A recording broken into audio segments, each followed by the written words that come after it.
నేటి ఈ ప్రజాగళం సభ రాష్ట్ర పునర్నిర్మాణ భరోసా సభ. అది ప్రస్తుతం చూస్తే మీ అందరి ఉత్సాహం చూస్తే అది నిరూపితమైంది. ప్రజల ఆశల్ని ఆకాంక్షల్ని సాకారం చేసే సభ. ఇంకో పక్క 5 ఏళ్లలో విధ్వంస అహంకార అవినీతి పాలనతో ప్రజల జీవితాల్ని నాశనం అయ్యాయి.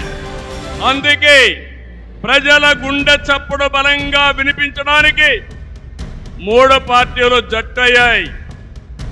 రేపు జరిగే ఎన్నికల్లో మీరివ్వబోయే తీర్పే ఈ రాష్ట్ర భవిష్యత్తును నిర్ణయిస్తుంది. మీ జీవితాలు తీర్చిదిద్దే బాధ్యత మాది. మీ మద్దతు ఆశీర్వాదం మాకివ్వాల్సిందిగా మరొక్కసారి మిమ్మల్ని అందరినీ కోరుకుంటున్నాను.